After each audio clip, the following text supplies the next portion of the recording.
अस्सलामुअलैकुम। बचपन से मुझे लगता था कि मेरे घर में शायद कुछ अजीबो-गरीब चीज़ें हैं, गायबी चीज़ें। लेकिन मैं हमेशा इस बात को समझने की कोशिश करता था कि ऐसी कोई चीज़ नहीं होती। घर में छोटी अजीब हरकत होते रहते थे, जैसे अजीब आवाज़ें, अचानक ठंड महसूस होना और चीज़ों का इधर-उधर या गायब हो जाना। मैं हमेशा सोचता था कि ये सिर्फ मेरा ख्याल है या बस इत्तेफाक। पहली बार वाक़या ऐसा तब हुआ जब एक बड़े लोहे का दरवाज़ा जो पूरी तरह बंद था खुद ब खुद खुल गया।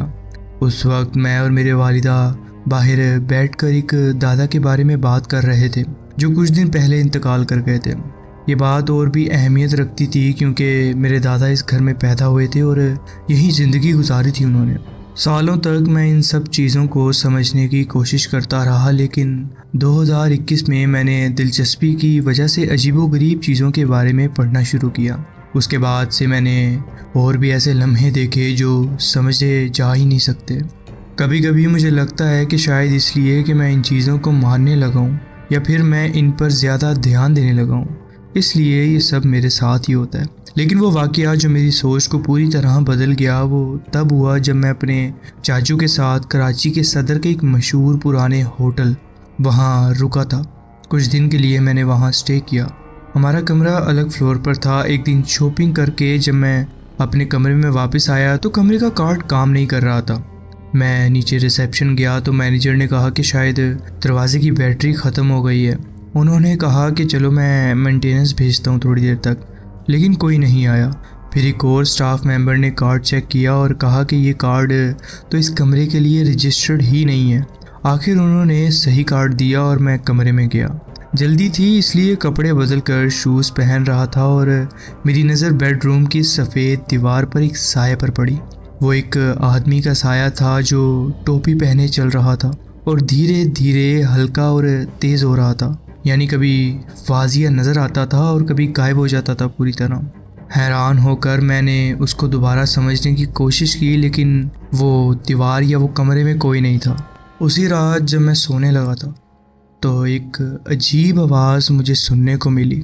फ़िलहाल रात को कोई ऐसी चीज़ तो नहीं हुई, बस आवाज़ सुनने को मिली। लेकिन जब सुबह मैं कमरे से बाहर निकलने लगा तो दरवाज़ा अंदर से लॉक था, जबकि मेरी आदत थी कि मैं दरवाज़ा कभी लॉक ही नहीं करता था। तो समझ आई कि रात को जो आवाज़ मैं सुन रहा था वो दरवाजे के लॉक होने की थी। इसके बाद भी मैं कुछ ऐसे होटल्स में गया जो मशहूर हैं अजीब वाक़यात के लिए, जैसे लाहौर और इस्लामाबाद के पुराने होटल्स। लेकिन सदर के इस होटल में सबसे अजीब वाक़या हुआ है मेरे साथ, जो मेरी समझ से बाहर है। मुझे उस जगह के बारे में पहले कुछ भी पता नहीं था और ये सब कुछ बिल्कुल अनजान था जो हुआ है मेरे साथ। खैर, ये था मेरा एक वाक़या जो मैं आपके साथ शेयर करना चाहता था। जी बहुत बहुत शुक्रिया, आपने अपनी कहानी हमारे साथ शेयर की। बढ़ते हैं अपनी नेक्स्ट स्टोरी की तरफ।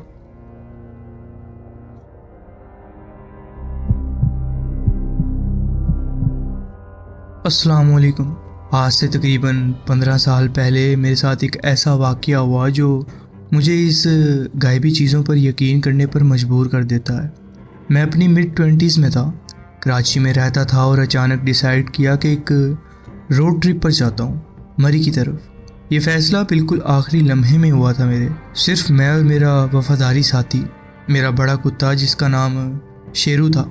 मेरा हफ्ते वाले दिन और इतवार वाले दिन दोनों दिन ऑफ होता था, इसलिए मैं जुम्मे के दिन दोपहर को ही निकल पड़ा एक एडवेंचर के लिए।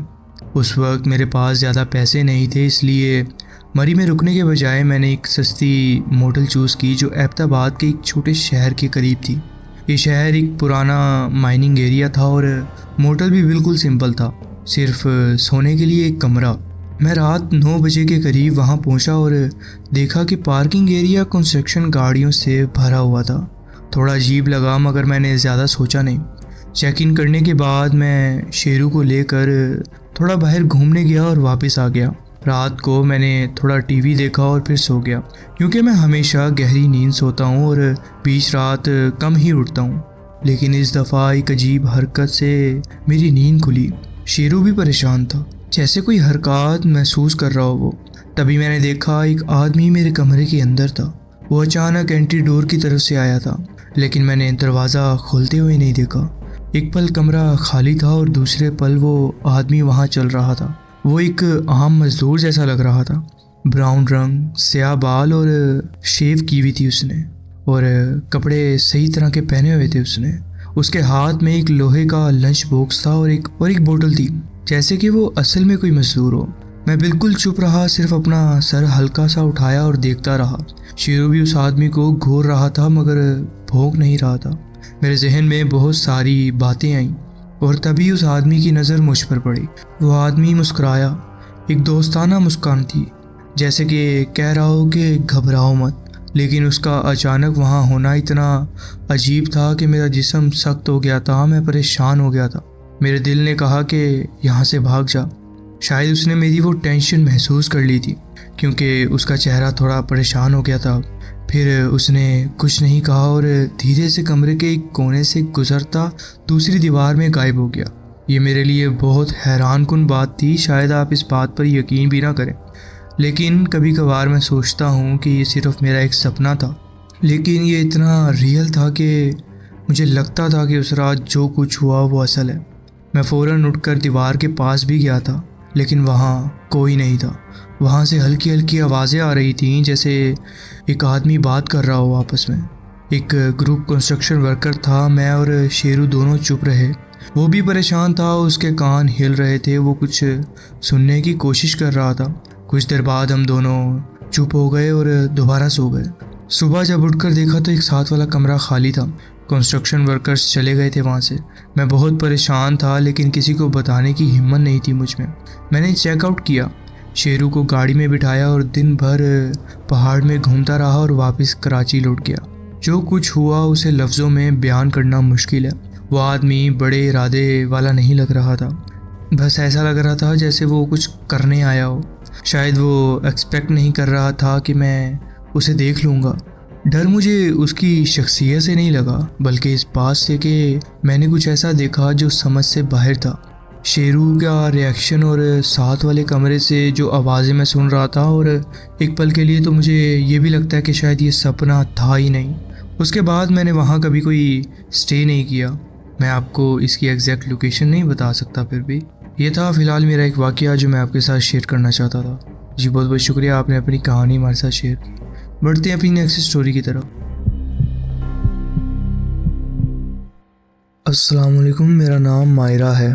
ये कहानी जो मैं अब सुनाने वाली हूँ, इससे मेरी ज़िंदगी हमेशा के लिए बदल चुकी है।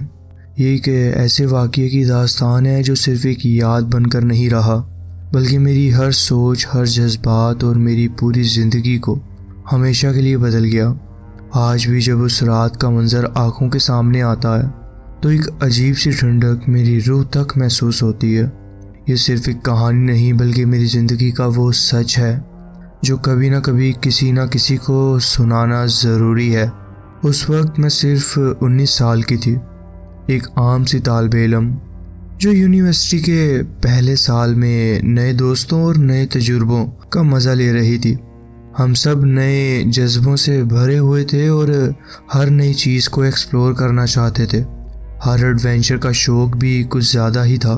मेरे दोस्तों की एक छोटी सी ग्रुप थी, सिर्फ 4 लोग। हम अक्सर यूनिवर्सिटी की छुट्टी के बाद कहीं ना कहीं घूमने निकल जाते। कभी चाय के ढाबे पे बैठकर देर तक बातें करते, कभी किसी सुनसान जगह पर एडवेंचर ढूंढने निकल जाते। एक दिन हमें एक अजीब सा ख्याल आया। हमने फैसला किया कि क्यों ना कुछ नया किया जाए, कुछ ऐसा जो यादगार हो। हमने सुना था कि हमारी यूनिवर्सिटी के पीछे एक पुरानी कब्रिस्तान है, एक ऐसी जगह जो पुराने ज़माने से वहाँ मौजूद है, जिसमें अक्सर लोग अकेले जाने से घबराते हैं। ये जगह सिर्फ एक आम कब्रिस्तान नहीं थी, बल्कि इसके बारे में बहुत सी कहानियाँ मशहूर थीं। कहते थे कि रात के अंधेरे में यहाँ अजीबोगरीब आवाज़ें सुनाई देती हैं। कभी कभी कोई परछाई तेज़ रफ्तारी से गुजरती महसूस होती है। हमें लगा ये सिर्फ अफवाहें हैं, सिर्फ लोगों के दिमाग की सोच। इसलिए हमने सोचा कि क्यों ना खुद वहाँ जाकर देखा जाए। हमने अपने फ़ोन्स और एक पुरानी टेप रिकॉर्डर उठाई, ताकि अगर कोई अजीब चीज़ महसूस हो ताकि हम उसको रिकॉर्ड कर सकें। ये सिर्फ एक मजाक समझकर शुरू किया गया था, लेकिन हमें बिल्कुल भी अंदाज़ा नहीं था कि उस रात जो होने वाला था वो सिर्फ एक एडवेंचर नहीं बल्कि हमारी ज़िंदगी का सबसे बुरा और खौफनाक तजुर्बा बन जाएगा। ये कब्रिस्तान अब इस्तेमाल नहीं होता था, वो सिर्फ वीरान पड़ा रहता था। इस जगह को देखकर ऐसा लगता था जैसे कब्रों के पत्थर भी वक्त के साथ साथ थक चुके हैं। झाड़ियाँ हर तरफ फैल चुकी थीं और बहुत ही कब्रें झुकी या टूटी हुई नज़र आती थीं। चांदनी रात की हल्की रोशनी इन कब्रों पर गिर रही थी, लेकिन इस रोशनी में भी एक अजीब सी उदासी थी। ये सिर्फ एक पुरानी जगह नहीं थी बल्कि ऐसा लगता था जैसे ये जगह किसी राज को छुपाए बैठे है। मेरे दोस्त आदिल ने ये तजवीज़ दी थी कि हम सब मिलकर वहाँ जाएं और देखें कि क्या वाकई वहाँ कुछ है। आदिल हमेशा एडवेंचर का शौकीन रहा है और उसके लिए ये सिर्फ एक मामूली एडवेंचर था, लेकिन मुझे नादिया की शक्ल पर एक हल्की सी घबराहट नज़र आई। वो थोड़ा झिझक रही थी, मगर जब शान और आदिल ने भी इस बात पर रजामंदी दे दी तो वो भी हमारे साथ हो गई। हमने फैसला किया कि अगर हमने सच में कुछ रिकॉर्ड करना है तो रात का 12 बजे का वक्त बेहतरीन होगा। ये वो वक्त होता है जब हर जगह खामोशी छा जाती है, जब हर आवाज़ धीमी पड़ जाती है और जब अंधेरा अपनी गहराई से हर चीज़ को लपेट लेता है। रात के 12 बजे हम पांचों कब्रिस्तान के बाहर इकट्ठे हुए। हवा में एक अजीब सी सर्द महसूस हो रही थी जो दिन के मुकाबले कुछ ज़्यादा ही ठंडी लग रही थी। कब्रिस्तान के बाहर एक पुराना लोहे का गेट था जो हल्के से धकेलने पर भी एक कड़कती हुई आवाज़ निकालता था।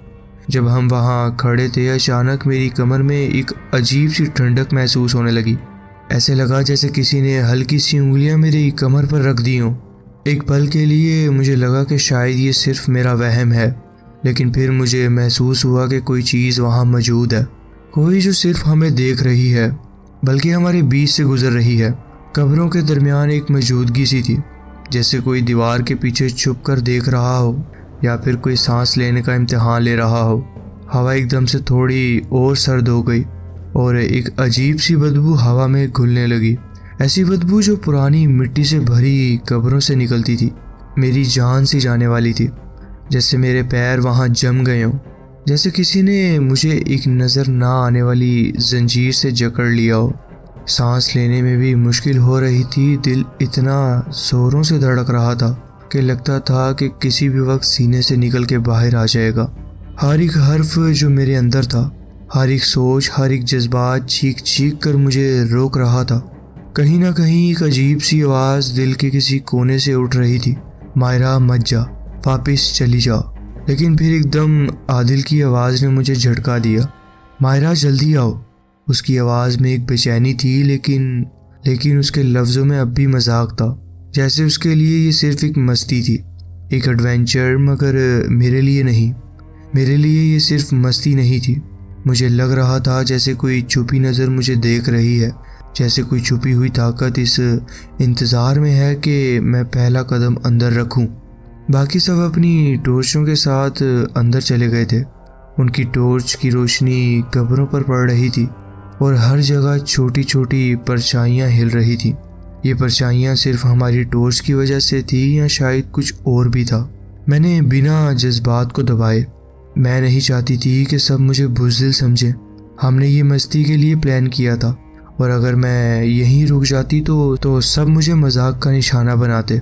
ये सब सिर्फ मेरा वहम है, मैंने खुद को तसल्ली दी। लेकिन अब भी जब उस रात को याद करती हूँ तो मुझे महसूस होता है कि ये सबसे बड़ा गलत फैसला था जो मैंने कभी किया।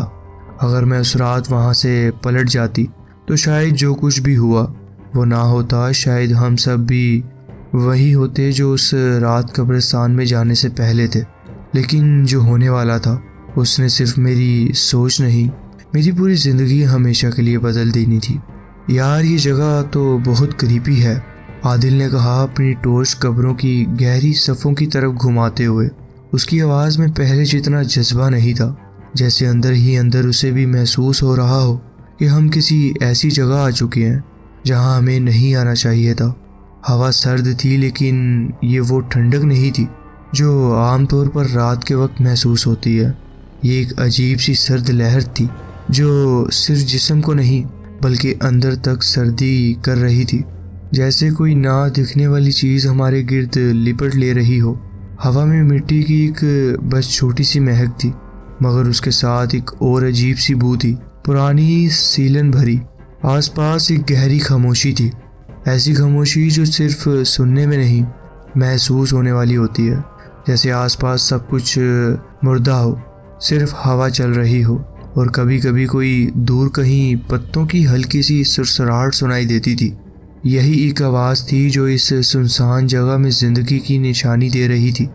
ऊपर आसमान पर चांद छुपा हुआ था और इस वजह से हर चीज़ और ज़्यादा अंधेरे में डूबी हुई लग रही थी। जो थोड़ी बहुत रोशनी थी वो सिर्फ हमारी टॉर्च की थी, लेकिन इस अंधेरे में भी एक और चीज़ थी, एक अजीब सी गहरी धुंध जो धीरे धीरे बढ़ रही थी। ये धुंध सिर्फ माहौल का हिस्सा नहीं लग रही थी, ये जैसे जानबूझकर बढ़ रही थी, जैसे कोई चीज़ इसके अंदर छुपकर हमें देख रही हो। मुझे अचानक दरवाजे का ख्याल आया। मैंने वापस मुड़कर देखा, मगर वहाँ सिर्फ अंधेरा था। वो लोहे का दरवाज़ा जो हमने खुद अपने हाथों से खोला था कहीं भी नज़र नहीं आया, जैसे वो यहाँ था ही नहीं, जैसे हम किसी और जगह आ चुके थे। हम कुछ और आगे चले और अचानक मुझे एक अजीब सा एहसास हुआ, जैसे हवा में कोई भी सांस लेने वाला नहीं है, जैसे सब चले गए हैं। मैं इधर उधर देखा और एक झटके के साथ मेरी सांस रुक गई। मैं अकेली थी, जो अभी तक मेरे साथ चल रहे थे, आदिल, अदील, शान और नादिया, वो कहीं भी नज़र नहीं आ रहे थे। एक पल पहले जो आवाज़ें सुनाई दे रही थी वो एकदम ख़त्म हो चुकी थी। सिर्फ एक अंधेरा, एक अजीब सी हवा और एक अजीब सी बेचैनी थी जो धीरे धीरे मेरी सोच को अपनी लपेट में ले रही थी। आदिल, शान, नादिया, कहाँ हो तुम? मैंने ज़ोर से चिल्लाया। मेरी आवाज़ अंधेरे में खो गई। ये पहली बार था जब मुझे महसूस हुआ कि ये कोई आम माहौल नहीं है, ये सिर्फ रात की खामोशी नहीं थी, ये कोई और ही चीज़ थी। जैसे मेरी आवाज़ सिर्फ मेरे आसपास घूम रही हो, कहीं भी आगे ना जा रही हो। कोई जवाब नहीं आया। मेरी सांस तेज़ होने लगी, दिल की धड़कन इतनी ज़ोर से सुनाई दे रही थी कि ऐसा लग रहा था जैसे वो सिर्फ सीने में नहीं बल्कि सुनसान जगह की हवा में भी गूंज रही हो। मैं भागने लगी। उम्मीद थी कि वो ज़्यादा दूर नहीं गए होंगे, लेकिन जितना ज़्यादा मैं दौड़ती उतना ही लगता जैसे मैं किसी दायरे में फंस गई हूँ, जैसे मैं किसी ऐसे रास्ते पर चल रही हूँ जो सिर्फ मुझे घुमाता जा रहा है लेकिन कहीं लेकर नहीं जाता। हर तरफ सिर्फ कब्रें थी, पुरानी टूटी हुई कब्रें जिन पर लिखे नाम भी धुंधले हो चुके थे, जैसे ये जगह किसी भूले हुए वक्त का हिस्सा हो जो अब सिर्फ यादों में ही बाकी रह गई हो।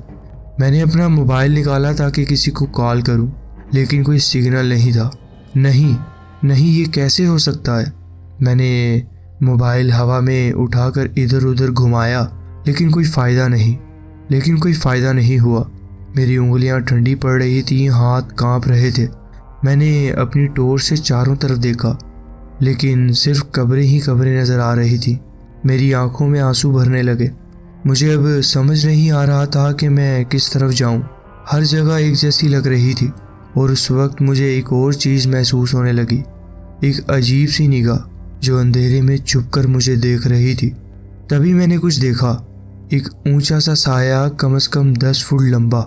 मेरे दिल की धड़कन एक पल के लिए रुक गई। ये क्या है? पहले मुझे लगा कि कोई दरख्त होगा, शायद कोई पुराना शाखों से भरा हुआ दरख्त जो धुंध की वजह से अजीब लग रहा है। लेकिन फिर एक अजीब सी बेचैनी ने मुझे पकड़ लिया। ये दरख्त जैसा लग रहा था, लेकिन इसका कोई असर हवा पर नहीं हो रहा था। हवा चल रही थी, लेकिन उस साए की कोई शाख हिलती नहीं नजर आ रही थी। मैं धीरे से आगे बढ़ी, अपनी टॉर्च की रोशनी उस पर डाली, लेकिन कुछ भी साफ नजर नहीं आया। धुंध इतनी गहरी थी कि टॉर्च की रोशनी जैसे उस साए तक पहुंच ही ना पा रही हो, जैसे रोशनी भी उसे छू नहीं सकती थी। कौन है वहाँ? मैंने हल्की सी आवाज़ में पूछा। शायद मेरे दोस्तों का मजाक हो, लेकिन मेरी अपनी आवाज़ ही मुझे अजीब लगी, कमज़ोर, बेचैन और एक अजीब सी गूंज के साथ। लेकिन फिर एक ऐसी चीज़ दिखी जिसे देखकर मेरी रूह कांप गई। उस साए के पैर नहीं थे, वो बस हवा में तैर रहा था, एक स्याह धुंध के गिर्द, जैसे कोई साया हवा में लटक रहा हो, जैसे कोई वजूद लेकिन बिना किसी असल जिस्म के, जैसे कोई चीज़ जो इंसानों की दुनिया का हिस्सा ही नहीं थी।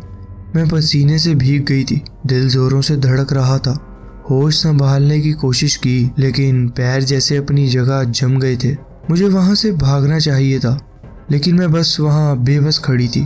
फिर एकदम एक ठंडा सर्द एहसास मेरे पैरों पे हुआ, जैसे किसी ने मुझे पकड़ लिया हो। एक झटके से नीचे देखा और मेरी चीख निकलने वाली थी। एक सफ़ेद हाथ ज़मीन के अंदर से बाहर निकल रहे थे, सूखा पतला जैसे मुर्दा मांस से ढका हो। उंगलियां लंबी पंजों की तरह मेरे पैर के गिर्द कस रही थी। एक पल की झलक थी लेकिन इतनी तेज थी कि मैं समझ नहीं पाई कि ये सच था या कोई वहम।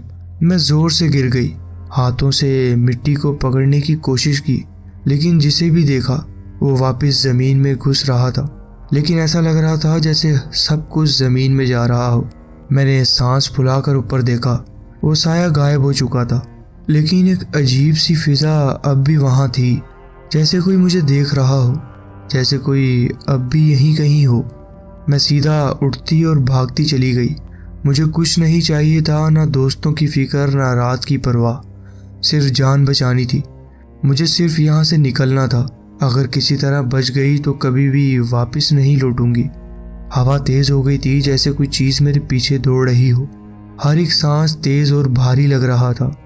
मुझे महसूस हो रहा था कि कुछ मेरे बिल्कुल साथ भाग रहा है। फिर वो आवाज़ सुनाई दी। धुंध के बीच वो चीखों की गूंज उठी। कोई ज़ोर से चीख रहा था लेकिन उस चीख में दुख नहीं था, मज़े की हंसी थी। जैसे कोई मज़े ले रहा हो, जैसे कोई मजाक उड़ा रहा हो। मेरी रूह कांप गई। मुझे पहली बार महसूस हुआ कि मैं सिर्फ एक मुर्दा कब्रिस्तान में नहीं थी, बल्कि किसी ऐसी जगह थी जो सिर्फ लाशों का नहीं, कुछ और का भी घर था। मैं ज़ोर ज़ोर से रोती हुई भागती गई। पैर पत्थरों से टकराते, कपड़े झाड़ियों में उलझने लगे लेकिन मैं रुक नहीं सकती थी। मैं सिर्फ भाग रही थी, सिर्फ बचने के लिए। लेकिन जितना भी भागी, वही कब्रिस्तान हर जगह था। वही कब्रें, वही धुंध, वही सुनसान मिट्टी। जैसे मैं किसी फंदे में फंस चुकी थी। मुझे लगा मैं पागल हो जाऊंगी। फिर मेरी ताकत ख़त्म होने लगी, पैर धीरे होने लगे, सांस फूलने लगी और फिर मेरी आंखें बंद होने लगी। मैं ज़मीन पर गिर गई। एक अजीब सी सुकून भरी ठंडक थी, जैसे मैं धीरे धीरे मिट्टी में समा रही हूँ। मुझे लगा कि अब बस ख़त्म हो गई है बात, अब कुछ और नहीं बचा। लेकिन जब आंखें खुली तो मैं कब्रिस्तान के बाहर थी, बस यूं ही। वही रात का अंधेरा था लेकिन अब सिर्फ कीड़े मकोड़ों की हल्की आवाज़ें सुनाई दे रही थी। कोई चीख, कोई हंसी, कोई आवाज़ नहीं। मुझे लगा कि मैं सपना देख रही हूँ।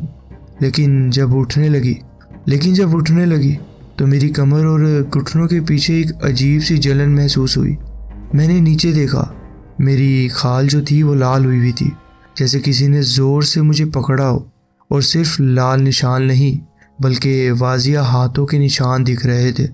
लेकिन मुझे नहीं पता था कि मैं वहाँ से बाहर कैसे आई, कौन मुझे वहाँ से लेकर आया। मेरा दिल एकदम से दबने लगा। तभी मुझे फिर वो दिखा, उसी फोग में वो ऊंचा साया, एक दरख्त के पास हवा में तैरता हुआ, जैसे वो मुझे देख रहा हो। और फिर वो गायब हो गया।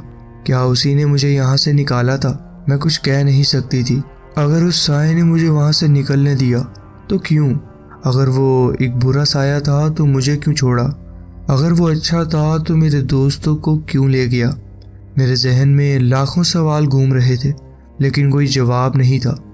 लेकिन एक बात तो थी, मैं शुक्रगुजार थी कि मैं जिंदा थी। लेकिन ये कहानी किसी अच्छे अंजाम पर ख़त्म नहीं होती। मेरे दोस्तों का कोई पता नहीं चला, ना आदिल, ना शान, ना नादिया और ना ही अदील। पुलिस ने हर जगह तलाश की। कब्रिस्तान को पूरी अच्छा तरह से देखा गया, सीसीटीवी देखी गई, उनके घर वालों से पूछा गया, लेकिन कोई सुराग नहीं मिला।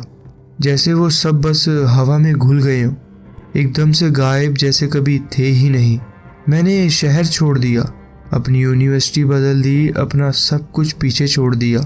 अब मैं सिर्फ अपनी नई ज़िंदगी जीने की कोशिश कर रही हूँ, उस रात को भूलने की कोशिश कर रही हूँ।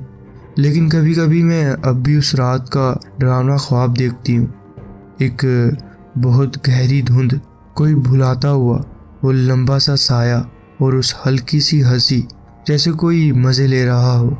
मुझे अपने दोस्तों की याद आती है। मैं उन्हें भूलना नहीं चाहती, लेकिन याद करने से सिर्फ दुख होता है, क्योंकि मैं जानती हूँ कि मैं उन्हें कभी ढूंढ नहीं पाऊंगी। लेकिन एक बात मैं हमेशा याद रखूंगी, जो भी था, जिसने मेरी जान बचाई, उसका एक अजीब सा मकसद था। शायद वो मुझे छोड़ना चाहता था, शायद वो चाहता था कि मैं इस बात को दुनिया तक ले जाऊं। शायद ये सिर्फ एक खेल था, लेकिन एक बात मैं जानती हूँ, कुछ ना कुछ तो हमेशा होता है डर के लिए। ये था मेरा वाकया जो मैं आपके साथ शेयर करना चाहती थी। जी बहुत बहुत शुक्रिया, आपने अपनी कहानी हमारे साथ शेयर की। तो जी फ्रेंड्स, ये थी आज की स्टोरीज़। आप कमेंट्स में ज़रूर बताएं कि आपको ये स्टोरीज़ कैसी लगी। अगर आपको ये स्टोरीज़ अच्छी लगी हो तो वीडियो को ज़रूर लाइक कीजिए और चैनल को ज़रूर सब्सक्राइब कीजिए और बेल आइकन को ज़रूर प्रेस कर लीजिए, ताकि आगे आने वाली कहानियाँ वीडियोज़ आपसे मिस ना हो। अपना ख्याल रखें और मिलते हैं नेक्स्ट वीडियो में। अल्लाह हाफिज़।